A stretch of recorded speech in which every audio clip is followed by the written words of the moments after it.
বাংলাদেশিদের হৃদয়ে একটাই প্রশ্ন, পাকিস্তানে থাকা আমাদের বাঙালি ভাই বোনেরা কেমন আছে, তাদের দিনকাল কেমন কাটছে, তারা কি খায় কি পড়ে, কেমন ভাবেই বা জীবনযাপন করছে। আসলে 1971 সালের যুদ্ধের পর অনেকে উন্নত জীবনযাপনের জন্য এসেছিল পাকিস্তানে, কারণ সেই সময় বাংলাদেশের অর্থনীতি একদমই ভেঙে পড়েছিল। অন্যদিকে পাকিস্তান অনেকটাই উন্নত, তাই অনেকে মনে করেছিল বাংলাদেশের থেকে পাকিস্তানে বসবাসের জন্য ভালো হবে, উন্নত জীবনযাপন করা যাবে, ভাগ্যের চাকা ঘুরে যাবে, কিন্তু সেটা আর হয়নি।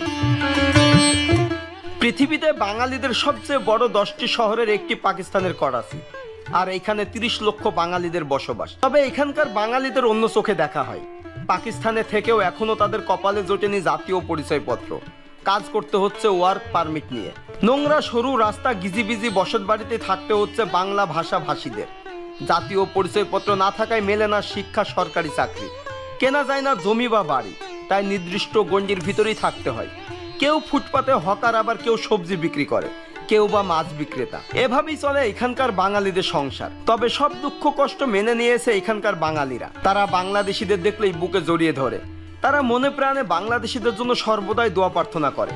তবে বাংলাদেশ ও পাকিস্তান দুই দেশেরই বিহারি ও বাঙালির বিষয়টি সমাধান হওয়া উচিত। এতে কষ্টে থাকা মানুষগুলো তাদের ন্যায্য অধিকার ফিরে পাবে, পরবর্তীতে তাদের সন্তানরাও মানুষের মতো মানুষ হতে পারবে।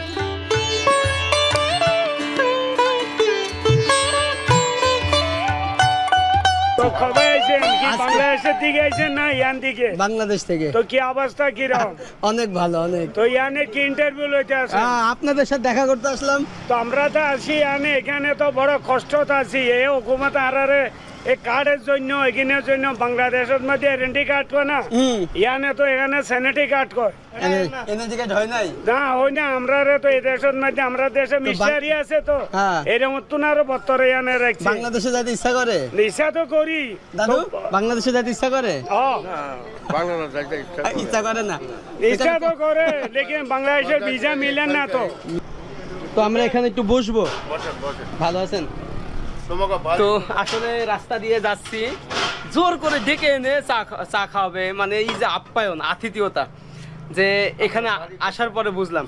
আমার বাড়ি মেহেরপুর। এগো পুরা খানদান, বাপ দাদা 14 খানদান সব শচীনা পিসাবের কাছে মুরিদ। তো এই লেগে পীর মুরিদের ভিতরে কাবালি বাংলাদেশের ভিতরে যত বান্দারি হয়, ইয়ানি চিটাগাং থেকে লয় বান্দারি, তো ইয়ানি যা মাজার আছে হে বহুত ভালো মনে করে কে শেখ হাসিনা। খালেদা জিয়া আছে না, কয় না এটি গলত সব। আমরা ভান্ডারি লোকের মানুষ, আচ্ছা, তাই না? আমার তালুকা সবকিছু কানেকশন চিটাগাং ইয়ানি ভান্ডারশরী। পাকিস্তানে এসে পাকিস্তানের বিরিয়ানি করছি নিজের হাতে। এই দেখুন, এই দেখুন। ও ইধার মার গড, এই যে দেখুন দাড়ি দুন। মানে কি মজার বিষয়, একবার ভাবেন তাহলে। কোনো সরকারি নৌকরি নাই, কোনো মেল ফ্যাক্টরি নাই, কোনো কাজে গেলে আপনারা বাঙালি এরকম বলে এগিয়ে ওগিয়ে কোনো সুবিধা নাই। আর হিংসা করে। আর যে এরএমডি কার্ড আছে না, এখানে স্যানিটারি কার্ড কয়, এটা আমরা পাইতে বড় পেরেশানি। আপনারা বাঙালি বাংলাদেশের দিকে আইসেন, এ দেখেন। আচ্ছা, এটা হ্যাঁ, অনেক ঝামেলা হয়, ঝামেলা বহুত কষ্টতে আছে লোক। এনআইডি কার্ড এগিন তো আইডেন্টি কার্ড এগিন দেয় না। বাংলা জানো? বাংলা তোমার নাম কি বলো? হ্যাঁ, তুমি বাঙালি? আমার নাম মরিয়ম। তোমার বাড়ি কোথায়? তো ওরা হচ্ছে সব নোয়াখালীর ভাষায় কথা বলছে, পিসি ভাষা। থাকো, হ্যাঁ, ওকে, টাটা। তো ওরা হচ্ছে সব নোয়াখালীর, মানে এই জায়গাটায় নোয়াখালী, ফেনী, তারপরে ফরিদপুর, এছাড়া আপনার কক্সবাজারের প্রচুর মানুষ বাঙালি, এবং এইরকম সরুগুলি। এর ভিতরে বেশ কিছু কথা আছে। অনেক মানুষ প্রশ্ন করে যে তাদের জীবনযাপন কেমন, তারা কি ওখানকার নাগরিক? হ্যাঁ, এখানকার নাগরিক। তারা এখানে ভোট দিতে পারে, সব কিছু করতে পারে, জাস্ট একটা পল্লীর ভিতরে থাকতে হয়, এবং তাদের কোনো নিজস্ব জমি জায়গা নাই। এই জায়গাটায় খালি বাড়িটাই হচ্ছে তাদের। তবে পুরো বাঙালি পাড়াটা ঘুরলাম, বাড়ি ঘর, এখানকার মানুষের জীবনযাপন, তাদের কি কি সমস্যা। তবে একটা জিনিস বুঝলাম যে ওই টাইমে যারা হচ্ছে এখানে আসছে আর কি, যেহেতু বাংলাদেশ একসময় ছিল কি আপনার পূর্ব পাকিস্তান, আর এই পাকিস্তান ছিল পশ্চিম পাকিস্তান। তো ভাষাকে কেন্দ্র করেই কিন্তু এক টাইমে যুদ্ধ পর্যন্ত গড়ায়। 1971 সালে তখন আলাদা হয়ে যায়, আমরা স্বাধীন বাংলাদেশের একটা রাষ্ট্র পাই। আর এই জায়গায় ওই টাইমে কিছু বাঙালিরা চলে আসছে, এবং আমার এখানে আসার পরে একটা ধারণা হয়েছে যে তখনকার মানুষ এখানে আসছে উন্নতি জীবনযাপন মানে করার জন্য, যে পাকিস্তানে গেলে হয়তো অনেক উন্নতি জীবনযাপন করতে পারবে বা অনেক সুযোগ সুবিধা পাবে, কিন্তু তারা এসে কিন্তু ওই জিনিসটা পায় নাই। তো এই জিনিসটাই কিন্তু তারা ভেবেছিল আর কি, কিন্তু এখানে এসে এখন এখানেই সব বসবাস করে, যেটা হচ্ছে বাঙালি পাড়া নামে পরিচিত। এই যে এই জায়গাগুলো সব। আমরা এখন মিনি বাংলাদেশ থেকে ব্যাক করতেছি, তবে অসাধারণ ছিল, সবার ভালোবাসা। তবে এখানকার মানুষ অনেক দুঃখ কষ্টেই আছে, তারা বিভিন্ন সুযোগ সুবিধা থেকে বঞ্চিত। এটা কিন্তু একটা কারণে হয়েছে, সেটা হচ্ছে লোভে পাপ, পাপে মৃত্যু। ওই টাইমে যখন বাংলাদেশ একটা দুরবস্থায় ছিল, তখন এই মানুষগুলো ভাবছিল যে বাংলাদেশের এরকমই কন্ডিশন থাকবে আর উন্নতি হবে না, তো আমরা পাকিস্তানে চলে যাই, তো পাকিস্তানে গেলে হয়তো আমরা উন্নতি জীবনযাপন করতে পারবো। অনেকে এই কথা ভেবে কিন্তু পাকিস্তানে চলে আসে 1971 সালের পরে। আবার 1971 সালের আগেও অনেক বাঙালি এখানে ছিল, যেমন হচ্ছে মাছ ধরার, মানে অনেক ইতিহাস আছে। তো এখন এসে অনেকেই পস্তাচ্ছে, অনেকেই কষ্টে আছে, এই কথা বলছে যে আমরা আবারও বাংলাদেশে ফিরতে চাই। দর্শক, মোহাম্মদ ফিজ বলে একজন ব্লগার যাকে দেখছেন, উনি বিভিন্ন জায়গায় ঘুরে ঘুরে সব ভিডিও করেন। তো উনি গেছেন পাকিস্তানে, তো পাকিস্তানের করাচি এলাকাতে গিয়েও উনি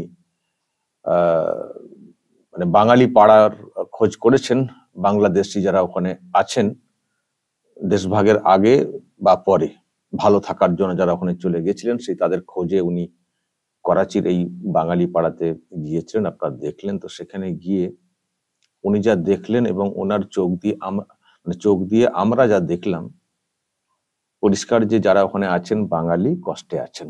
এবং যেসব বক্তব্য উঠে এলো, যারা বক্তব্য দিয়েছেন তাদের বক্তব্য পরিষ্কার যে ওখানে তারা আছেন বটে, কিন্তু দেশীয় নাগরিক হিসেবে যেসব সুযোগ সুবিধা পাওয়ার কথা সেগুলো ওনারা ওখানে পাচ্ছেন না। আর ব্লগার যিনি, উনি বললেন এটা হচ্ছে লোভে পাপ, পাপে মৃত্যু। যারা চলে এসেছিলেন তারা ভেবেছিলেন যে বাংলাদেশের যা আর্থিক অবস্থা, এতে মানে জীবনযাপন ঠিকভাবে করা যাবে না, চলো পাকিস্তানে চলে যাই, ওটা উন্নত দেশ তৎকালীন, ওখানে গেলে আমরা ভালোভাবে থাকতে পারবো। আর কিছু মানুষ আগে থেকেই ওখানে ছিলেন, তারা থেকে গিয়েছিলেন যে পাকিস্তানের সঙ্গে থাকলে আমরা ভালো থাকবো, জীবনটা ভালোভাবে চালাবো। কিন্তু আজকে যা দেখা যাচ্ছে, তারা কষ্টে রয়েছেন। এবং যারা চলে গিয়েছিলেন তারা ভেবেছিলেন যে মনে হয় বাংলাদেশ আর উন্নত হবে না, কিন্তু আজকে বাংলাদেশ মানে পাকিস্তানের তুলনায় অন্তত মানে যেভাবে উন্নত হয়েছে, এখন তারা তো পস্তাচ্ছেন যে তাহলে ভুল সিদ্ধান্ত নিয়ে ফেলেছি। দেশভাগের আগে থেকে যাওয়া বা পরে থেকে চলে আসা ভুল সিদ্ধান্ত, এখন এসে এই অবস্থা। এখন তাদের বক্তব্য, আমরা ফিরতে চাই, বেশ সমস্যায় আমরা পড়ে গেছি। তার মানে দেশটা ভাগ হওয়ার পরে, মানে বাংলাদেশ দেশটা ভাগ হওয়ার পরে আগের থেকে ভালো হয়েছে। তার মানে পাকিস্তান থেকে দেশটা ভাগ হওয়ার পরে বাংলাদেশ ভালো হয়েছে, আর্থিক বা অন্যান্য দিক দিয়ে উন্নত হয়েছে। সেই জন্যই তো ওনারা ডিফারেন্সটা ওখানে গিয়ে দেখছেন বা বুঝছেন। এবং যিনি গেছেন উনিও ওখানে গিয়ে ফিল করেছেন যে দেশে এসছি, আমাদের দেশের নাগরিকরা এখানে আছেন, আর আমাদের দেশ এখন কতটা উন্নত সেটা আমি চোখে দেখছি। এবং এখানকার মানুষও পস্তাচ্ছেন, সিদ্ধান্তটা আমাদের ঠিক ছিল না। তার মানে বাংলাদেশ উন্নত হয়েছে, তার মানে আলাদা হয়ে দেশ উন্নত হয়েছে বাংলাদেশ। আমি কথাগুলো কেন বলছি, আমি জাস্ট এখনকার যারা রয়েছেন বাংলাদেশের, তাদের যে মন মানসিকতা, তাদের যে অবস্থান, আমি সেটা নিয়ে বলতে চাইছি আর কি। যে তার মানে পাকিস্তান থেকে দেশটা ভাগ হয়ে দেশটার উন্নতি ঘটেছে, এবং এই ভাগ হওয়ার পেছনে ভারতের একটা বড় অবদান ছিল। তার মানে ভারতের অবদানের জেরে ওই এলাকার আর্থিক উন্নতি, সামগ্রিক উন্নতি হয়েছে বাংলাদেশের। কিন্তু বাংলাদেশের বর্তমান যারা রয়েছেন তারা কি সেটা স্বীকার করছেন? তারা ভারতকেও দোষারোপ করছেন, বলছেন ভারতের জন্য দেশটা ভাগ হয়েছে। মানে যেন পাকিস্তান থাকলে ভালো হতো। আর মানে এখন এমন ভাব দেখানো হচ্ছে যেন পাকিস্তানের সঙ্গে মিশে গেলে সব থেকে ভালো হয়। সংবিধানকে বাতিল করা হচ্ছে, এই বাতিল সব মুছে ফেলা, পাকিস্তানের যারা তাদেরকে আদর যত্ন করা হচ্ছে, আহ্বান করা হচ্ছে, মোহাম্মদ আলী জিন্নার জন্মদিন পালন করা হচ্ছে, নানান সব মিশে যাওয়া পরিস্থিতি। যারা যুদ্ধ করেছেন এখন যেন তাদেরকে কাঠগড়ায় তুলে দেওয়া হচ্ছে। প্রশ্ন, কেন পাকিস্তানের এই হাল? অন্যান্য লোকেরা না হয় বললে বিশ্বাস নাও করতে পারতেন, আপনাদের দেশের একজন ব্লগার উনি গিয়ে যা দেখলেন এবং দেখালেন, বাস্তব চিত্র তো কি হাল। লোকজনদের চেহারা দেখলেই তো পরিষ্কার যে ওনারা ওখানে কেমন আছেন। আর্থিক অবস্থা তো খুব খারাপ, সে তো পরিষ্কার। আর্থিক অবস্থা তো খুব খারাপ, এটা পরিষ্কার। সেই সঙ্গে মানুষগুলো তৃতীয় শ্রেণীর নাগরিক হিসেবে আছেন। নাগরিক মানে আইডেন্টিটি, সেটাই তো মানে ওখানে তারা পান না। আর একটা অদ্ভুত লাগে আমাদের দেশের মানে কিছু মানুষের বক্তব্য, যে ওখান থেকে যারা আসছেন বাংলাদেশ থেকে তাদেরকে কেন এখানে নাগরিকত্ব দেওয়া হবে না সিএএ তে, অন্যান্য ধর্মের লোকজনদেরকে দেওয়া হচ্ছে, কেন বাংলাদেশেরকে দেওয়া হবে না? আরে ভাই, আমি তো সিএ নিয়ে অনেক ব্যাখ্যা দিয়েছি যে সিএ তে যেটা বলা আছে ধর্মীয় অত্যাচারে চলে আসা লোকজনদের নাগরিকত্ব দেওয়া। তো বাংলাদেশ থেকে মুসলিম লোক ধর্মীয় অত্যাচারে কেন আসবেন? অন্যান্য ধর্মের লোক ধর্মীয় অত্যাচারে আসতে পারেন, কারণ তারা সেখানে সংখ্যালঘু। মুসলিমরা কখনো ধর্মীয় অত্যাচারে আসবেন না, তারা অন্য কারণে আসতে পারেন। আর অন্য কারণে এলে কেন দেবে? সিএ তো বলে দেওয়া আছে যে অন্য কারণে না, ধর্মীয় অত্যাচারে এলে তবে তাদের নাগরিকত্ব দেওয়া হবে স্পেশালি। তো যাই হোক, তো ভারতে কেন দেওয়া হচ্ছে না সেটা নিয়ে প্রশ্ন। আর পাকিস্তান তো দেয়নি, যে নাগরিকের যে মানে পূর্ণ যে মর্যাদা সুযোগ সুবিধা, পাকিস্তান একটা মানে মুসলিম সম্প্রদায়ের বসবাসের একটা বড় জায়গা, তারাই তো দেয়নি বাংলাদেশি লোকজনদেরকে ঠিক মতো করে আইডেন্টিটি। তাহলে আর এত বড় বড় কথা? তো তার মানে যেগুলো পরিষ্কার দর্শক, যে পাকিস্তানে বাংলাদেশি মুসলিমরাও কিরকম কষ্টে রয়েছেন, সংকটে রয়েছেন, আর্থিক হাল তো দেখি পরিষ্কার। পরিচয়পত্র নিয়েও প্রশ্ন, তারপরে প্রশ্ন করা হয় আপনারা বাঙালি অমুক তমুক বলে দুর্ছি করা হয় আর কি। এই তো হচ্ছে অবস্থা বাংলাদেশি মুসলিমদের পাকিস্তানে থাকার অবস্থা। এখনো বাংলাদেশ বলছে যে আমরা মানে পাকিস্তানকে ভাই ভাবে মানে ভাই করে বুকে টেনে নেবো, বা কেউ চাইছেন মিশে যাব। বাংলাদেশটাকে আলাদা করা হয়েছিল বলে আজকে নতুন রূপে কিছু দেখতে পাচ্ছেন। বাংলাদেশটা আলাদা হওয়ার এই যে কারণটা, যুদ্ধটা, সেটা কেন হয়েছিল? ভাষাগত সমস্যা আর উপেক্ষা ছিল, প্রচুর উপেক্ষা ছিল।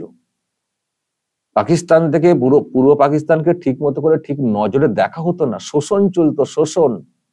সেই জন্যই তো ওখানকার একটা অংশের মানুষের মধ্যে একটা তাগিদ জন্মেছিল যে স্বাধীন হব, আর সেখানে ভারত সাহায্য করেছিল বলেই সেটা সম্ভব হয়েছিল। বড় ভুল করে ফেলেছে ভারত, বড় ভুল করে ফেলেছে। এখন সেই ভারতকে শত্রু মানে ভাবার চেষ্টা হচ্ছে। যত দায় হাসিনার, দেশটা ভাগ করেছেন বলে খুব অন্যায় করে ফেলেছেন শেখ হাসিনা বা তার বাবা মুজিবুর রহমান, তাকে দেশ থেকে তাড়াতে হবে, তাকে এই করতে হবে, সেই করতে হবে। নিশ্চয়ই জনসমর্থন নিয়ে হাসিনাকেও সরকারে থাকতে হবে। তার যদি সমর্থন না থাকে, কখনোই কারো জোর করে ক্ষমতায় থাকা উচিত না, সেটা অন্য প্রশ্ন। যদি মনে হয় যে হাসিনা ভোট ঠিক মতো করাতেন না, জনসমর্থন ছিল না, উনি জোর করেছিলেন, সেই প্রসঙ্গে আপনারা বলতে পারেন, তাকে উৎখাত করতে পারেন, যা করার করতে পারেন। কিন্তু ইতিহাস মুছে ফেলবেন, দেশভাগের মুভমেন্টকে মুছে ফেলবেন, ভারতকে দোষারোপ করবেন, পাকিস্তানকে আপন ভাববেন। আর এদিকে দেখতে পাওয়া যাচ্ছে যে পাকিস্তানে যারা রয়েছেন বাংলাদেশের, তাদের মধ্যে একটা হাহাকার, কষ্টে থাকা, এইরকম গলিগালার মধ্যে কোনো রকমে বেঁচে থাকা। এগুলো থেকে কি বলা যায়?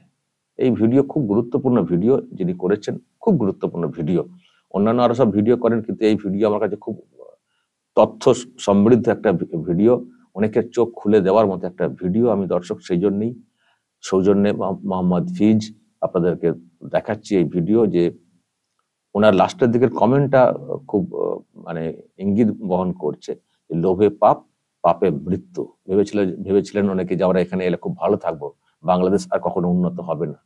আর আলাদা হয়ে খুব ভুল করে ফেলেছে বাংলাদেশ। আজকে তারা টের পাচ্ছেন এখানে থেকে। আর যারা এখনো পাকিস্তান পাকিস্তান করে চিৎকার করছেন এই মুভমেন্টের পরে, তারাও একটা সময় টের পাবেন। দর্শক বলবেন যদি আপনাদের এই নিয়ে কিছু বলার থাকে, অবশ্যই বলবেন কমেন্ট বক্সে। নজর রাখবেন আরামবাগ টিভিতে।